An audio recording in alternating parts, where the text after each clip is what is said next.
Breaking news, Pangulong Duterte posibleng arestuhin. Magandang araw mga kababayan, ito ang inyong pinakabagong balita dito sa Pinas Feed. Ngayong araw, ating tatalakayin ang isang napakalaking balita tungkol sa dating Pangulo ng Pilipinas, Rodrigo Duterte. Ayon sa isang ulat mula sa The Manila Times, isang red notice mula sa Interpol ang inilabas laban kay Duterte, na nagudyok sa Philippine National Police, PNP, na magtaas ng alerto at maghanda sa kanyang posibleng pag-aresto.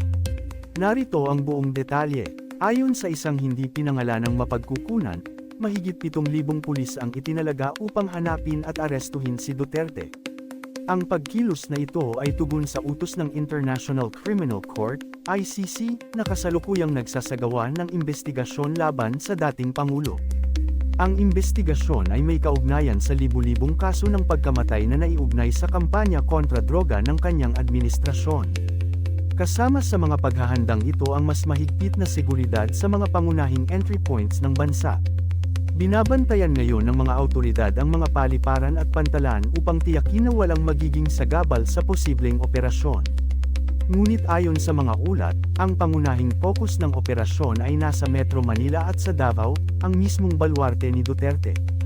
Ang bilang ng mga pulis na itatalaga para sa Duterte Manhunt ay sinasabing doble kumpara sa ginamit noong paghuli sa KOJC founder Apollo Quiboloy. Isang mataas na opisyal ng PNP ang nagkumpirma na seryoso ang gobyerno sa pagtalima sa legal na proseso. Sinabi rin nito na ang kanilang layunin ay tiyakin ang kaligtasan ng publiko habang isinasagawa ang kautusan. Para sa mga hindi pamilyar, ang Red Notice ay isang internasyonal na kahilingan mula sa Interpol upang arestuhin ang isang individual na may bisa ng arrest warrant.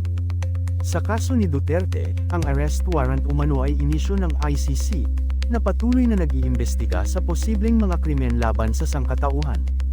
Ang isyu ay bumabalot sa madugong kampanya kontra droga ng dating administrasyon mula 2016 hanggang 2022. Matatanda ang sinimulan ng ICC ang kanilang investigasyon noong 2021, batay sa ebidensyang nagsasabing libu-libong pagpaslang ang naganap sa ilalim ng operasyon ng pulisya.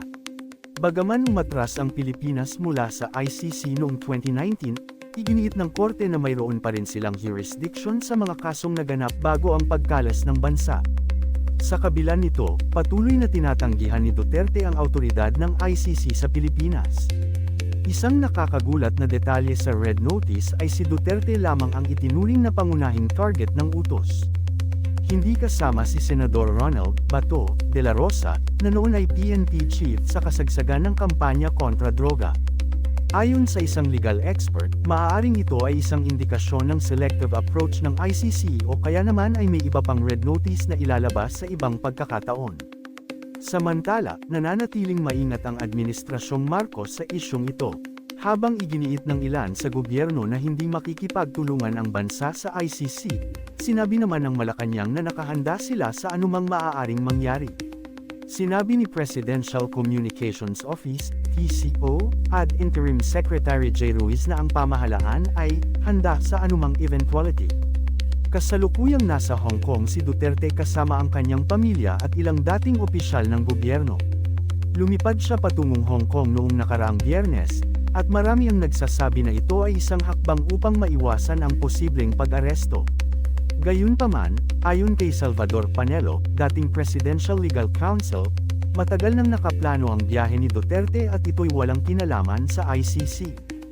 Ayon kay Panelo, dumalo si Duterte sa isang pagtitipon ng Overseas Filipino Workers, OFWs, sa Southorn Stadium sa Wan Chai noong ika-9 ng Marso. Sa kanyang talumpati, muli niyang iginiit na hindi siya natatakot sa ICC at handa siyang makulong kung kinakailangan. Sinabi rin niya na ginawa lamang niya ang kanyang tungkulin upang mapanatili ang kapayapaan sa bansa. Sa ngayon, nananatiling malaking tanong kung babalik pa ba si Duterte sa Pilipinas. May ilang nagsasabing maaari siyang humingi ng asylum sa China upang maiwasan ang pag-aresto. Sa kabila ng mga haka-haka, tiniyak ng gobyerno na wala pang hold departure order laban kay Duterte at maaari siyang makabiyahe anumang oras. Abangan natin ang susunod na kabanata sa kontrobersyal na usaping ito, at yan ang pinakabagong balita tungkol sa isyu ng Red Notice laban kay dating Pangulong Rodrigo Duterte. Ano ang inyong opinyon tungkol dito?